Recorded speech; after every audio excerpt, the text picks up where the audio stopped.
Now, the Philippines has also issued a very strong rebuke of China as a superpower formally marked Scarborough Shoal as part of its territory.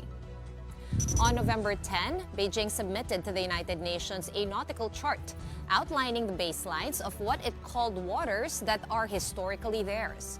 This submission is seen as a response to Manila's enactment of the Philippine Maritime Zones Act and the Philippine Archipelagic Sea Lanes Act.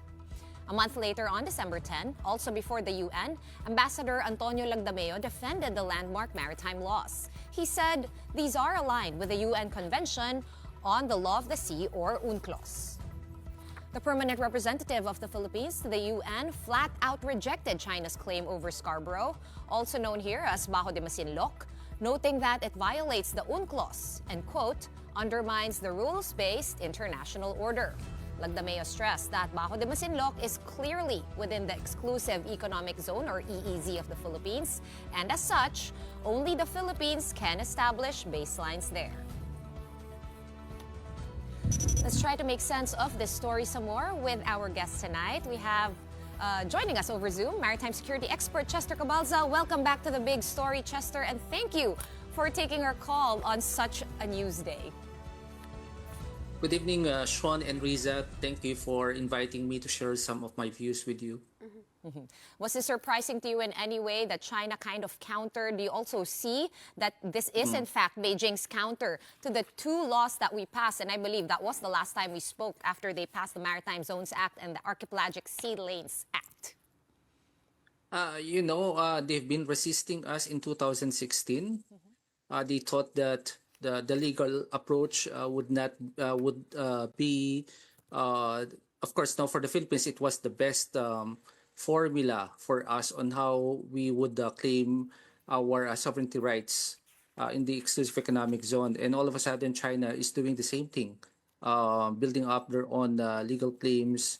And at the same time, they're doing what the Philippines has been doing in terms of our legalist approach. So I think China has learned a lot from the Philippines in terms of how they would build up also their legal narratives in the South China Sea, or in fact the Scarborough Shoal, which is one of the major dots in the triangular strategy from Scarborough Shoal to of course, to Paracells and to the Spratlys. They knew that this is something that they would really fight for the Philippines, and I think the Philippines is winning so far in terms of our legal claims to the Scarborough Shoal. At the same time, we have also fortified our cartographic maps because of the Velarde map, and at the same time, our lawmakers and the Filipino people are well aware now of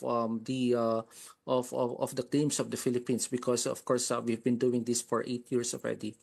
Okay. Well, Chester, I guess as a follow-up to that, this was filed in the United Nations. So what's going to happen, as I understand it, please correct me if I'm wrong, is these baselines, so to speak, the coordinates and the charts will be published by the UN. Now, I'm assuming, since that's the case, and we also filed our own baselines, right, and defined them, and that they will also be published as such. So what happens now is that effectively two countries rather, are laying claim to this area. Do you see this as a precursor possibly to China filing a case at the PCA, or the Permanent Court of Arbitration at The Hague? Well, at least for the Philippines, we have a precedence ready because of the 2016 arbitral award, and at the same time, we have the baselines that we have filed so far from the United Nations will give us better chances. Unlike China, in which they've been doing only this lately. So even if both countries will claim, will file for the legality of the baselines, I think we have. I think that the twin laws that we have enacted recently on the Archipelagic Sea Lanes and the Maritime Zone Act will indeed push us further on our claims, given that of course we've been elevating our baselines law even in the past. So I think even if China will try to do the same thing, it will still be given to the Philippines, given that, of course, we've been fighting for rules-based norms, and this has become part of our narrative for the longest time. Chester, what do you make of this move by, by Beijing, again, submitting their nautical chart to the United Nations? Mm. Is this significant? Because in the past, China does not heed, to anyone, including the Right. United Nations. Now, to recognize the UN's intervention in this matter, what would that mean? Well, they have realized that international laws are very important. Now they're learning. However, it may be late for for China to do so, but at least they're learning from the Philippines. What they're trying to do right now is to lobby their cause and strategic interest using lawfare, which the Philippines has been doing even before. But at the same time, let's not underestimate also these moves coming from China, because um, I think they are using their economic clout and diplomatic cards so far in engaging with the United Nations, and at the same time getting the sympathy of the world. No, remember that China is a major power, but of course, given that this is an asymmetrical contest from David versus Goliath, we have shown to them that we are big and stronger when it comes to our legal approaches. But let's see what happens later on, because of course it's a contestation of legal approaches. But at the same time, it's good now for China that they're trying to lobby their cause using legal means. That means that they are learning from the Philippines, and they are becoming civil because they are using international laws. And let's see what happens in the future, because, of course, even if we have won the 2016 arbitral award, where we have seen in the past 8 years, the problem would be on the enforcement um, dimension of it. But we'll see how it will turn up in the future, because, of course, China is reversing the tide right now, because they're using also their legal spade in terms of their claims in the baselines of the Scarborough Shoal. Okay, some pundits online, at least in some articles that I read, Chester, they seem to be saying that this move by China could be challenged by the incoming Trump administration. Do you agree with that line of thought? And also, if the new Trump or Trump 2.0 administration does indeed challenge China, what are the implications for us here in the Philippines? So you see now the evolution of maritime security in this part of the world, and the global evolution of maritime security. We have to remember that the United States, under the Trump administration, is still not a member or a signatory of the UNCLOS. So I hope that when the Trump administration returns to power, and given that, of course, there is this contestation of hegemonic rivalry between the US and China, where legally speaking, China is a signatory to the UNCLOS, but sometimes disobedient to international laws. However, the United States has been supporting us um, legally, strategically. However, it's not yet part, or it's not yet a signatory of the UNCLOS. So I think this is some of the evolutionary movements that we are seeing right now on maritime security. Hopefully that China and the US also will resolve these kinds of confusion and legal impediments. I remember that recently, yesterday or today, Trump has invited Xi Jinping also in his inauguration in Washington by January. So we'll see how these things will fall into more peaceful resolutions when it comes to the West Philippine Sea. So you're really expecting this resolution that was passed all the way in New York and the United Nations to actually, kumbaga, have an effect on how things in the waters and the tensions, actual tensions in the disputed waters currently stand.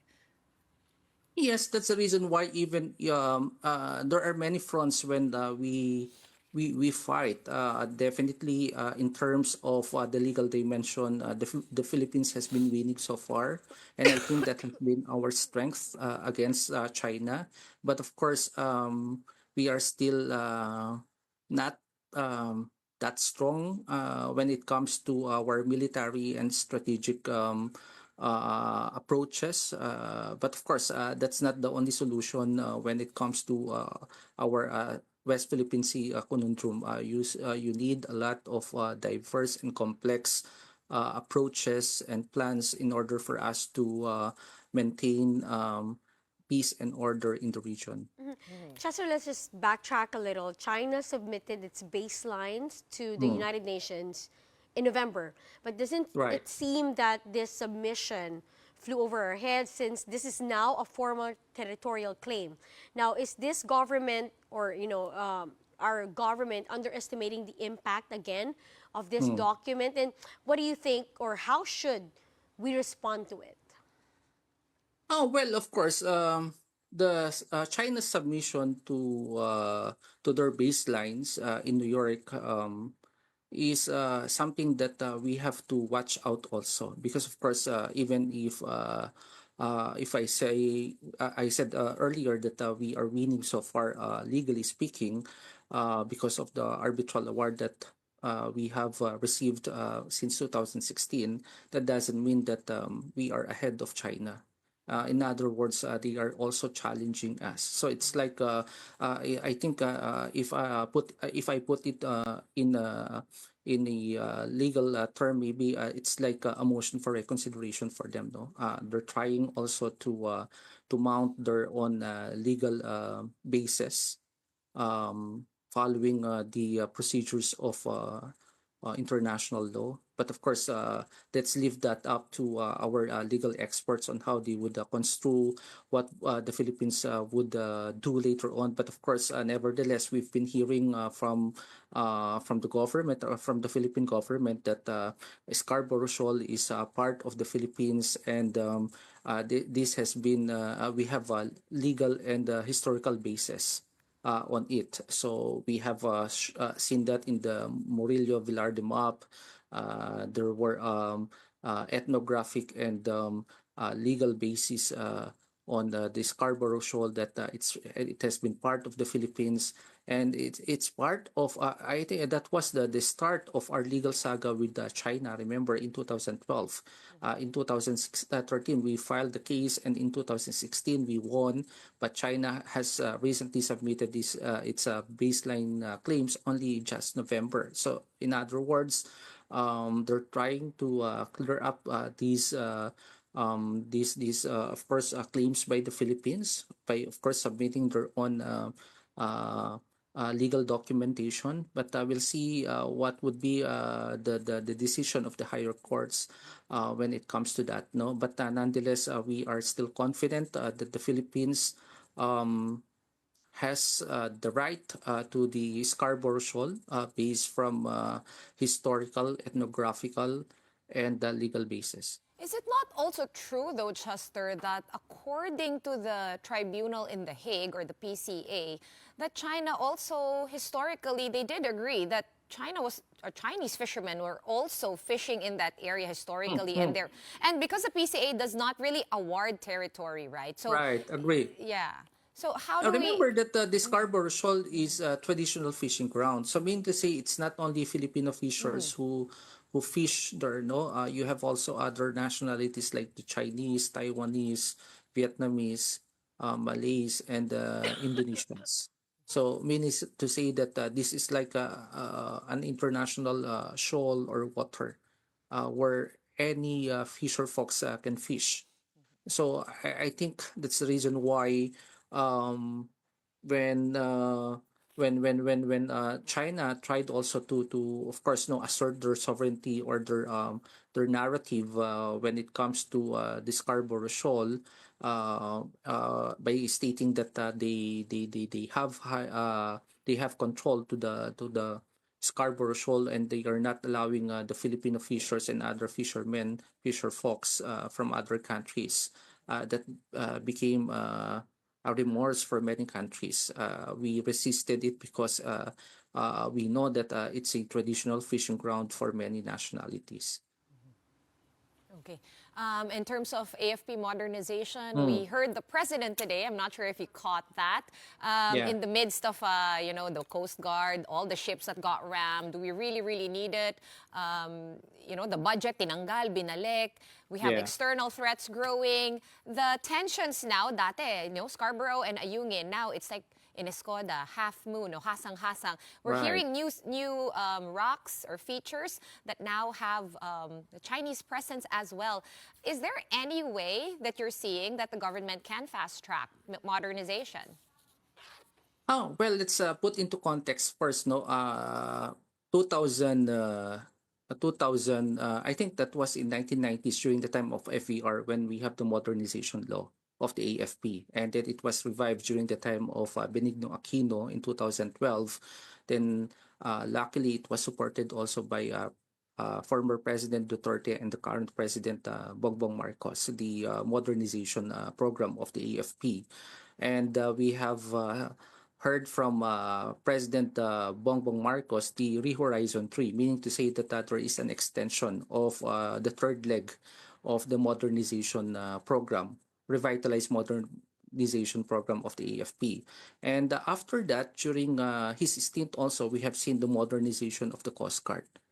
And now the police and other defense and security sectors are also asking for modernization program from the government. So in other words, it's a holistic process. It's not only the AFP that has a priority for the modernization, but also the Coast Guard and the uniformed personnel organizations like the Fire BGMP and also the Philippine National Police. So you see that holistic. And then from that modernization law, we have shifted to the Philippine Territorial Defense because that has been the goal of the armed forces to defend the territorial integrity and national sovereignty of the country.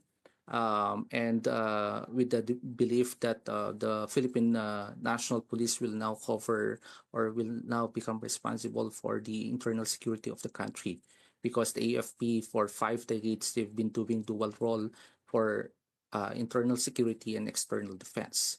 And then the third step for that would be the self-reliance defense posture. The posture law that has been signed recently by the president would help us to become future ready, more independent and stronger.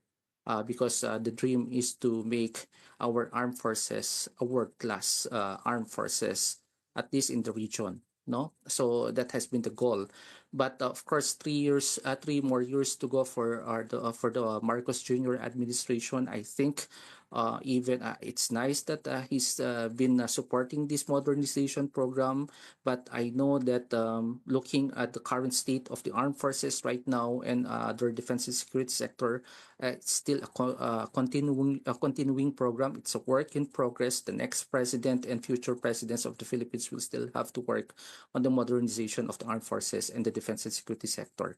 And we need the defense posture law to build a stronger indigenous defense complex, because otherwise, even if you do the modernization program of the armed forces, if and you have the territorial defense, if you don't have your own local or indigenous industrial complex for defense industry, then I think the modernization program will fail. So you see how complex and holistic this undertaking, and it's a work in progress, basically. Right. So Chester, basically, we really have to be patient when it comes to that. I mean, right. that takes years. What about Chester, accepting help from aid, subsidy from allied nations? Do you think that's a good direction to take for this government? There's perhaps pros and cons. What do you think? Okay, I think it's a misunderstanding or misinterpretation, misconstruction from our neighboring countries when they say that if we are an ally of the United States, they give uh, free defense assets or equipment for the Philippines. No, there's no free lunch. In other words, the Philippines has been buying or procuring defense assets, no, be it are from the Army, Air Force, or Navy, and the Coast Guard. So we're buying it basically. We recently bought BrahMos missiles from India and Russia. And then by 2026, the Philippines will become the biggest operator of Black Hawk in the world. And then we've been developing also. There's a dream for having a submarines for the Philippines. So those are big dreams for the country. And of course, to leave the internal security to the Philippine police, we're hoping that they will have their own strategy, and the AFP will focus now on the external defense. And um, lately, China has been irritated with the Typhoon missile uh, lent by the U.S. In the Philippines, where they have placed it in Batanes in northern frontier, basically. So, meaning to say, um, we have to be very good and skillful in doing shopping list for the modernization program of the armed forces. This is not only about procuring or buying the best equipment, but at the same time, you have to train your human resource. You have to train your soldiers, pilots, and the submariners,